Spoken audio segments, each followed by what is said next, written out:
9 TV ద్వారా నేను పవన్ కళ్యాణ్ గారు ఎట్లా చూస్తారు ఇది ప్రశ్నిస్తున్నా. దీన్ని కూడా గమనించండి. ఎప్పుడు సనాతన ధర్మం, మనం హిందూ సంస్కృతి సాంప్రదాయాలు అనుకుంటూ ముందుకు పోతున్నారు. మేము నిజంగా స్వాగతిస్తున్నాం. మీరు త్వరలోనే ముఖ్యమంత్రి అయినా స్వాగతిస్తాం, ప్రధానమంత్రి అయినా స్వాగతిస్తాం.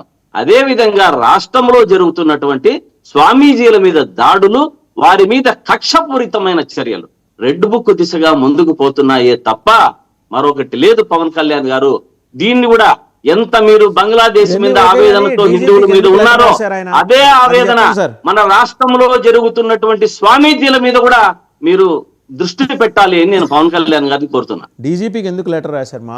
మీరు వెళ్ళిపోండి, నేను ఓరల్ గా చెప్తే అయిపోయేది కదా. దానికి డీజీపీకి లెటర్ రాసి మళ్ళీ వారికి ఉన్నటువంటి సెక్యూరిటీని తీసివేయడంలో ఒక మాట డీజీపీకి కానీ ప్రభుత్వానికి కానీ తెలియజేసిన బాధ్యత స్వామీజీకి ఉంది. ఇచ్చారు కదా. దాంట్లో స్వామీజీ ఏం చెప్పారు?